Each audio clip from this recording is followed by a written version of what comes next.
welcome back. How are we? I hope we're having a really lovely week. I am currently in a really good mood because the sun is shining and it really does make all of the difference. It's still not quite as warm as I'd like it to be. We're kind of end of March. London should be getting a little bit warmer. We should be seeing a bit more sun. And look, I think it's coming. I hope.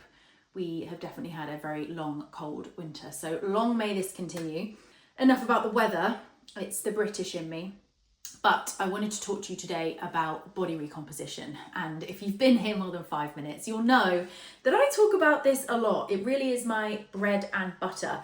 And I'd say my kind of mission, if you like, is to help as many people as I can really move away from the idea of thinking about their fitness journey as just weight loss, right? There may be weight loss involved in your fitness journey, but I would much rather that people look at that through the lens of body composition. How can we improve what our body is made up of, right? In terms of muscle to fat ratio. How can we at least approach weight loss with a muscle-centric focus? When we think about body recomposition and how we do that, right? Changing your body's shape and changing the proportion of muscle to fat, as I say, I thought it'd be useful to run through the exact process step by step that I would do if I was starting from complete scratch, from zero. If I was starting again tomorrow, what would I do? So that hopefully you can take this framework and you can basically repeat this on your own journey. Let's paint the picture. Let's say I'm carrying a bit more body fat than I am comfortable with, right? Not a huge amount, but let's say there's around 5 to 7 kilos of body fat that I'd like to lose. And how do I know that number is right for me? Well, maybe a couple of years ago, I was, say, 5 to 7 kilos lighter than I am now, had less body fat and felt really good. Over the years, that's maybe crept up a little bit, and I'm now in a position where I'm just a little bit uncomfortable. I'm in no way an unhealthy weight. I'm not dealing with obesity. I don't have any other underlying chronic health conditions. I'm just simply carrying a bit more body fat than I know is comfortable for me. I've also never stepped into a gym before. I'm thinking about it. I know strength training is great. I've seen loads of people really pick this up in the last few years. I'm inspired by that. I want to do that, but it's something I haven't done yet. I'm not massively overweight, but I'm not super comfortable in the shape that I'm currently in. I want to lose some fat, build some muscle, and look like I train, okay? That is the goal, and that is hypothetically where I'm sitting right now, ready to get started on my body recomp journey. Now this, by the way, is one of the most common starting points that I will see within coaching. Not someone with 30 kilos to lose, not someone who is also incredibly lean and a very, very advanced lifter, just the normal, average person wanting to improve their body composition in a meaningful and sustainable way. Now, the biggest mistake I will see is people wanting to rush straight in headfirst into a hardcore fat loss phase without first understanding what is actually going on. Here is the framework that I would follow step by step. Number one, we would enter a period of what I call baselining. I would spend a little bit of time initially, maybe a couple of weeks, in this baselining process. And I know this probably sounds boring, right? You want to make a change, you're excited, you're motivated, you want to get going right away. But this bit and how well you do this bit, how seriously you take it, really dictates a lot of how successful you're going to be in the next 6 months. I'd recommend you don't skip it. So during baselining, I'd focus on a few things. I would track my intake as accurately as I can. I wouldn't necessarily put too much pressure on myself to change anything drastically, although in my experience, a lot of the time during that baselining process, when we're doing that data gathering, we tend to see that nutritional habits will naturally tidy themselves up a little bit. People are a little bit more cautious around overarching calories, around protein targets, those sorts of things. That happens quite organically a lot of the time. But really, it's not about making things perfect in this period. It's about capturing the here and now. I would also weigh myself daily. Every single day is ideal, at least 3 to 4 times a week. First thing in the morning, before I've eaten or drank anything, I would not be getting emotionally attached to a number that I know for a fact I'm going to be doing something about to change moving forwards. I would literally just be capturing what is happening daily. And I would take the kind of average trend across the week so that I can get a good idea of what is happening with body weight, what my current settling fluctuation range really is. And I'd also take into account how much movement I'm doing, right? Again, I'm not changing anything drastic. I'm just capturing as is. I'd look at my data on my iPhone or on my Apple Watch or my Fitbit or whatever it is and take a bit of a view of currently I am averaging about 6,000 steps as an example. Now I've got a good understanding of my general movement on a daily basis, my current calorie intake, and my current body weight and how that fluctuates over that 2-week period. Now, as I mentioned, I'm not putting in anything drastic here. I'm not changing my entire life, but I might be thinking about adding in some very simple structures. That could quite literally be something as simple as I'm going to make sure that within the 3 main meals that I eat today, there is a serving of protein in each one. I'm going to try to make those meals roughly the same time each day. I'm also going to start myself off with a simple resistance training program. Again, we're not doing anything dramatic. We're just capturing the as is with some basic structures added in for good measure.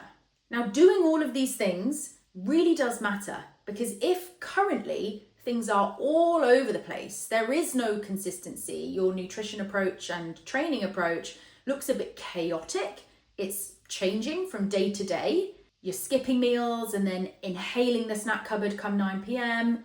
Your weekends are a free-for-all. You can see how dieting from that place of chaos is going to be incredibly difficult. Once I had that couple of weeks of body weight data, general food intake, some of those simple habits and structures built in, I can then assess from a point of being informed. So I'd be looking at what that average calorie intake looks like right now, not day to day, but on average, including weekends. What my body weight's doing across those couple of weeks. Am I roughly maintaining? Am I unintentionally dieting right now? Am I gaining weight right now? All of that will become a lot more clear when you have some data to back it up. Can I notice any of those habits that are really helping me? Or, on the other hand, any habits that are unintentionally sabotaging my progress? Once you start paying attention to what's happening right now, the answer as to what you need to do differently usually becomes a lot more clear. Now, from all of that data, I would create a calorie deficit. Let's say, looking at my baseline, I am roughly maintaining my weight across a 2-week period and my calories are averaging out at 2,200 a day. I would then create a moderate deficit. Usually, for most people, this is somewhere between 15 and 20%. So in this case, that would work out at somewhere between 17 and 1,800 calories. These numbers may not be applicable to you, okay? They are extremely subjective and can vary widely based on your height, your weight, your age, your general activity level, how much muscle's on your body, your dieting history, etc., etc., etc. But hopefully this gives you a view of the principles I'd be using to create that deficit. We've got a rough calorie number. We know that we're going to head into that deficit first to get ourselves into a position where we feel a little bit more comfortable. We know, hypothetically in this scenario, 7 kilos ago, maybe I weighed that this time last year, I felt really good in my body. My lifestyle and kind of general circumstances haven't changed dramatically in that time. I know that it's realistic for me to get back to that point, feel healthy, feel well fueled, and generally be happy with my body, or a lot happier than I am right now. When we think about a realistic rate of fat loss for someone in this type of scenario, we're probably looking somewhere in the realm of 0.25 to 0.75 of total body weight lost per week. In kilo terms, we're looking somewhere in the realm of 0.5 kilo a week. Now, this won't happen every single week. We are looking on average. Some weeks, particularly in the early days, you might lose a full kilo. And then maybe 3, 4, 5 weeks later, you won't lose anything at all. But the average will be around that 0.5 kilo a week if we've created a deficit that is realistic and efficient, but also if we are adherent to said deficit. So if I wanted to lose that 7 kilos, I would probably plan in somewhere in the realm of 14 to maybe 20 weeks of total dieting time. Now, that doesn't mean 14 to 20 weeks of consistent dieting through that entire duration. We're not looking at calendar weeks, we're looking at dieting weeks. Because oftentimes we will have little planned periods of maintenance, diet breaks throughout. We also might be sick for a week. We might have a holiday to go on. We might have weeks where stress is incredibly high, have weeks where adherence is a little bit patchy, because we're human, right? So although technically 0.5 kilo on average should be 14 weeks if I'm looking for 7 kilos of fat loss, potentially, but you do need to build in a bit of a buffer there. So I quite like to reverse engineer. How long is this going to take me, right? When do I need to think about potential dieting breaks throughout? What progress should I be looking for week to week, month to month? And on that note, I would be thinking about preemptively adding in some dieting breaks throughout that period of a deficit. Now, this does vary from person to person, how well they're able to stick to that deficit, how well their body is responding, how mentally fatigued they feel by the dieting process, whether we find that training tends to drop off, energy reduces, all of that sort of stuff. But usually, rule of thumb, every 6 to 8 weeks, I will plan in a dieting break. Roughly a week, maybe slightly longer, but that dieting break is spent at maintenance. Now, the reason I do this isn't because you've metabolically adapted in the space of 6 weeks, losing a couple of kilos. It's more that just dieting is a stressor. It's hard. You're giving your body less than it needs. You may find after a prolonged period of time of tracking every single thing that you're eating and sticking to things and saying no to things and making compromises, that at a certain point you just need a bit of a breather.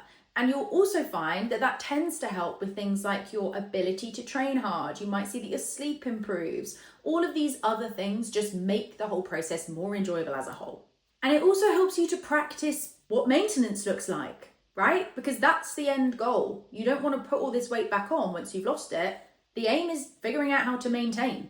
These are nice little breaks along the way to help you practice that skill, because it is a skill. This might look something like 1 to 2 weeks of baselining, figuring out what my deficit is, where my habits are, getting everything in the right place. 6 to 8 weeks of dieting time, 1 to 2 weeks at maintenance. 6 to 8 weeks of dieting time.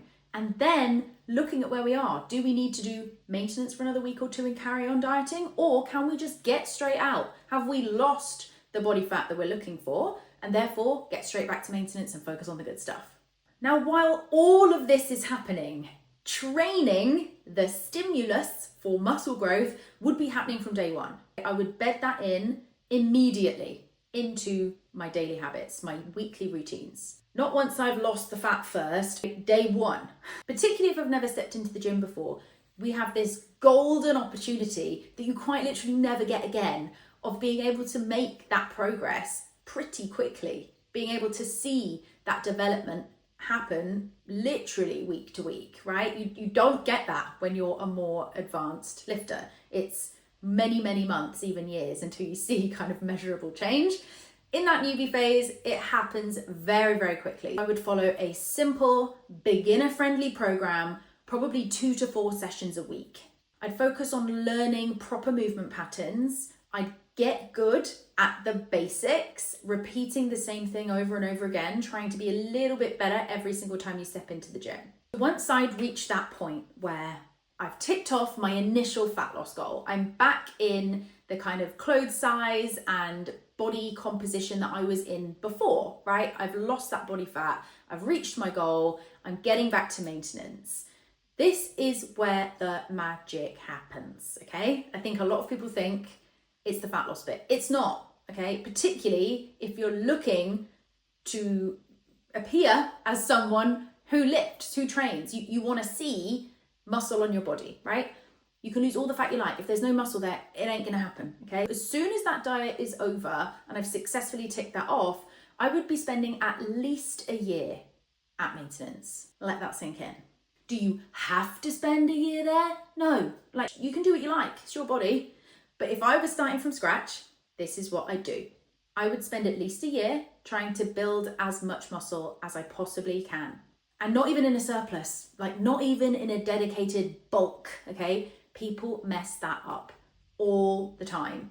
You don't necessarily need a dedicated surplus for muscle growth. It can absolutely happen at maintenance, particularly as someone who, again, is new to this whole training thing. You might utilize that fat loss phase first to get you to a better, more comfortable starting point. But then at that point, the look most people are wanting at this stage, it comes from muscle. So we need to stop chasing that fat loss. If I zoom out and plot this out on a little timeline for you, here's what it would look like. First couple of weeks, we're in that baselining phase. Track your intake accurately, track your body weight accurately, start training from day one, build in some basic structures around nutrition and movement that you know are going to serve you well when it comes time to diet. 3 to 6 months-ish, based on the numbers that we're using in this hypothetical scenario, for a phased fat loss approach. Moderate calorie deficit based on baseline data. Train hard, keep protein relatively high, around 1.6 to 2.2 grams of protein per kilo of body weight. Utilizing those planned dieting breaks every 6 to 8 weeks. Adjust your calories and movement as you go along when needed based on actual progress, not just how you think you're doing. Then at least a year of that muscle building focus before thinking about dieting again. Look, the astute among you will notice that I've kind of mapped out more than 18 months worth of work there, right? And that scares a lot of people off. That makes people think, Jesus, can I not just do a little 8-week program or a 12-week program?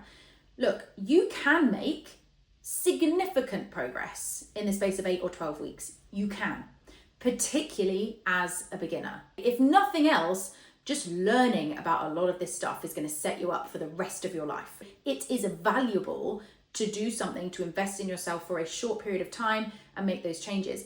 Can you go through an entire body transformation, i.e. not just fat loss, but muscle growth too, in the space of 12 weeks? No, you can't. That is just how it is. I'm sorry. I know that's not what you want to hear, but that isn't the time frame. Look, a lot of the time when someone comes to me and we're talking about coaching, it's a similar story, right? They're not miles away.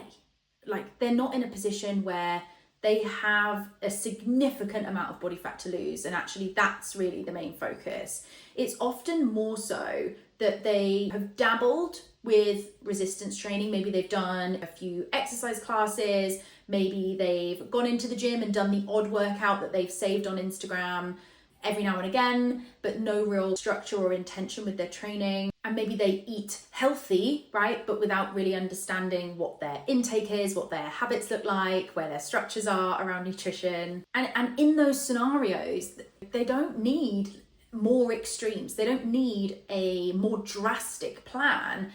They need to adjust their expectations from it being an 8-week transformation to, more realistically, a multi-year process. And they need to accept that that time is going to pass anyway. You might as well be making sure that what you are doing and the effort and the time that you are spending on your fitness journey is actually geared towards the right things and setting you up for success rather than you feeling like a failure in 8 weeks' time because you don't look visibly jacked. If this is you right now, this is literally the exact process that I take clients through as part of the Recomp Blueprint. It's structured, it's phased, and it is based around improving your body composition, not just how much weight you can lose in the shortest period of time. It's very much not my bag.